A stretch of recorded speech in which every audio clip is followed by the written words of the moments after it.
There are three big differences between the regular Travato that I have and the National Park Foundation Edition Travato. Do you know what the big three differences are? One is the Volta Lithium Pure 3 system, capacity, the cool decals, and you guessed it, the wheels and the tires. Viewer Ted from Glenview, Illinois wants to know about the tires. Today, we talk tires. Stay tuned to the end because I have installation, specs, and price, and a hot tip on some upcoming events. Let's get into it.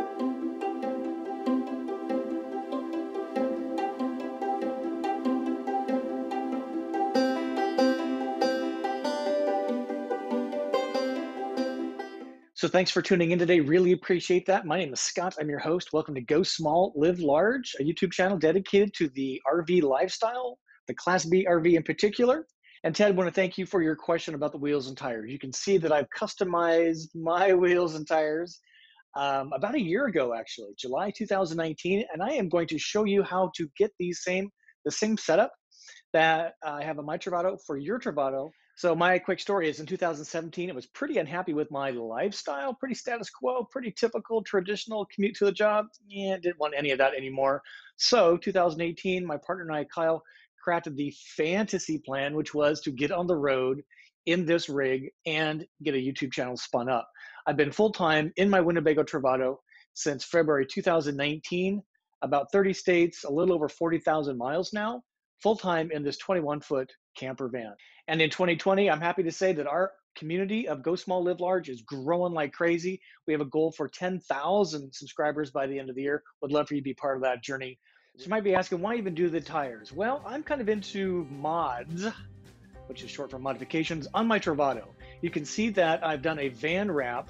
This used to be silver.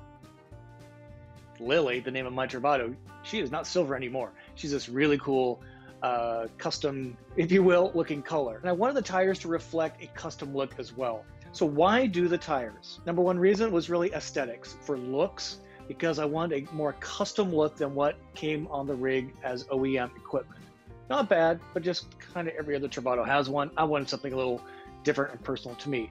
Number two reason is I wanted a better tire. Quality, grip, performance, confidence was a big deal for me. The OEM tires that came with it were okay, but they were kind of all-season radial, nothing really special about them. And I really wanted something again with more bite. And if I take this off the road a little bit, though it's not a four-wheel drive, it's front-wheel drive, I just wanted more bite, grip, and tread to do the work for me. And I wanted a really quality tire that I didn't have to worry about because this has no spare tire in it. I'm riding around my house on 4 tires. I wanted the best I could get. And the third reason was really trust. This same brand of tire, the BF Goodrich KO2, is the same tire that Winnebago puts on their REVEL, which is the Mercedes kind of adventure vehicle. And when I bought my Travato, there was no National Park Foundation Edition Travato. They only had the REVEL to go off of. So if Winnebago had the confidence in those tires, I knew I could have this confidence in the same tire. And even though I wanted them on my Travato, I didn't really know where to get them. The tires probably not too hard to find, but the wheels I was really concerned because I didn't want any size larger wheel because there's not really enough tire space in the wheel well to accommodate a larger tire. You get height in a different way. That would be sumo springs, which I did do already. I lifted up about 1 inch, but I couldn't really put a larger wheel in there without jacking the rig up, and I didn't really want that. She's about 10 feet tall as it is. I didn't want really any more height on the rig that was substantial. While I wanted new wheels and tires, I procrastinated because I didn't know where to get the combination of wheels, tires done correctly. So I just procrastinated and didn't really do anything other than just put it on my wish list. Now, in July 2019, I was headed to Elkhart, Indiana to visit with my RV partner, Embassy RV. And I was literally driving along the freeway through South Bend, heading east, and no kidding, passed this giant warehouse alongside the freeway, and it had tire rack spelled across the side of the building. Have you heard of tire rack? I'm just kind of curious. If you have or have not, put it down in the comments below. And if you're looking for new sets of tires for a look or for performance, let me know that as well. Is that something you're looking for? So that being said, what I'm going to do is actually do a replay for a video I put out in the summer of 2019 about my tire rack experience. So enjoy this little vignette, but stay tuned because we're going to talk about specs, price, and my recommendation for you. Would I do this again? Would I recommend this for you? And I was just looking for a better look for Lily, a little less, I'm looking at her, sorry, a little less standard and a little more custom.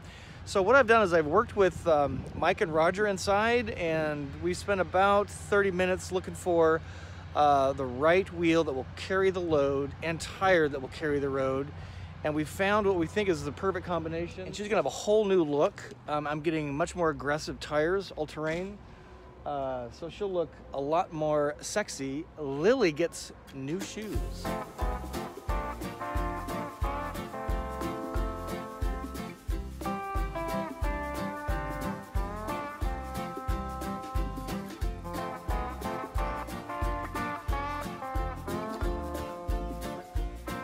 I'm gonna wait here for about an hour, well, a couple hours. Interestingly, she is too tall to get in the door, so they have to mount and balance the tires inside and then take them outside and lift her. Van life, accidents happen in the best way. Just love it.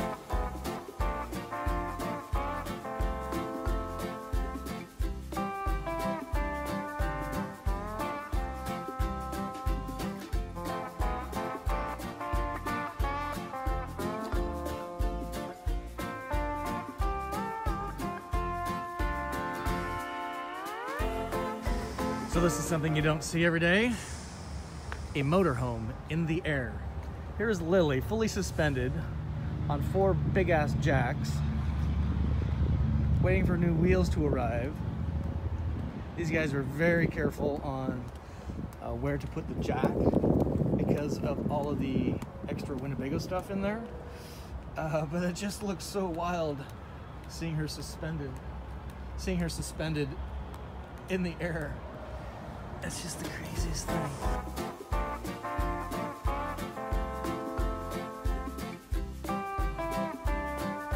Wow, wow, wow. Lily gets new shoes. Unbelievable. Way to go. Tire rack team, Mike, Roger, all the assembly guys. Look at how great she looks. That is so much better. I'll put the description in the show notes so you guys can get that, but just what an incredible difference. Now I'm giving the Black Pearl Travato a run for his money here with the look, although she's silver. So much better looking. Really aggressive tires. Now, they did warn me on road noise, which I would expect, but just again, way to go tire rack team. Really spectacular. All right, so I hope you enjoyed that video. Every time I see it, I'm still amazed at what it looked like to have that van raised up on 4 jacks. Hey, if you're learning something you didn't know before, I sure would appreciate a thumb up. That helps others find the channel, lets me know that you like this, lets YouTube know that you like it, so they recommend this to other folks. And if you are into the RV lifestyle, the van in particular, going places in your rig, the RV lifestyle, van life, gosh, it would be an honor to have you as a subscriber to my channel. And comment below, I'm just kind of curious, where are you watching from today? Just put that in the comments below. Let me know where you're watching from today. I sure would appreciate knowing that. Some of you folks are actually watching from overseas. I know because I see some of those comments. So let me know where you're watching from. So some of you are wondering how much this cost. Was it really expensive? And it actually wasn't that expensive in my opinion. So I'm going to put the receipts right here, right there so you can see it, which is, it was just at $1,700 all in for the wheels, the tires, the balancing, which was free, the tax, and I shipped my OEM tires and wheels to home base out of Indiana to Florida. And that was included in that price. So all in, it was $1,700, which in my opinion is pretty amazing for a really aggressive set of tires that looks amazing. What do you think? Is that a lot of money or a pretty good value? So you're probably wondering about the tire pressure monitoring systems. Viewer Ted asked about that in his question as well. And you can see here on the invoice that included 4 new TPMS sensors one on each wheel. All right, as we kind of wind down, you might be asking yourself, Scott, would you buy this set again? Absolutely, I would buy this again in a minute. And when these tires wear out, I'm buying the exact same thing at this point. So my recommendation for you is, should you buy these or not? It depends on if you're looking for a custom look. If you are, get these. It depends if you're looking for a really high quality tire where you can have a lot of confidence and trust in them around a better performing tire, get a set of tires. If you don't mind some road noise, and they do put out some road noise, get this set of tires. So Ted, I hope that helps answer your questions. I really enjoyed making this video. If you got something out of it, again, if you learned something new, boy, I sure would appreciate a thumb up. And my final tip for you is if you're looking to get these tires, you can of course shop local. You'll probably find the tires pretty easily at most good tire stores, but the wheels might be a little more challenging. So you might be ending up ordering those online anyway, in which case my advice would be to order from Tire Rack. Just a really quality family business, probably a leader in their category from an online perspective. And the way it works is you order online, you use their installer tool, I'll put that right here, to find an installer in your area that's approved by Tire Rack. So they know what to do and how to do it, no surprises, that's awesome. So you shop from Tire Rack, you choose your installer, you ship it from Tire Rack to the installer, and then you drive your rig in and you either leave it and pick it up later, or you do a while you wait like I did. And additionally, I would have them save the OEM tires just so you have them in case you want to resell it. It's always nice to have those go with the rig to the new owner. Or if you ever get tired of the, gosh, great new tires, you can put on the old shoes, as it were. And if you're into a lot of modifications, you're really going to want to check out a YouTube channel, the Ginger Walkabout. She's my friend. She's a fellow Travato GL owner. And she's a brassy, sassy gal, and she's done a whole lot of modifications. She's quick to point out that I'm the one that's modifying the exterior of my van. She's the one that modifies the interior of her van. Her van's name is Lucille. So go check out Ginger Walkabout. Right, last thing, and then we'll call it a wrap, and that is to go to my website, GoSmallLiveLarge.com, because, ladies and gentlemen, there is a ton of things going on. I'm doing what's called the non-RV shows because there's no RV shows currently planned, probably for the rest of the year. So what I'm doing is with my partners and myself is we are doing face-to-face, small, socially distance appropriate events around Volta, around MSCRV, and around building the community of the Go Small, Live Large audience. We're doing education sessions, we're doing rig tours, we're doing RV skill building, and we're doing Q&A, and then we have a little bit of fun with some wine or beer, craft beer tasting. So go to my website, GoSmallLiveLarge.com, click on the events tab, and you're gonna see all of it there. We're issuing tickets, they're free, through Eventbrite, so we can keep track of who's going to where, and that helps me out a lot. So with that, I thank you again for watching. Hope you got something out of it. We'll see you soon.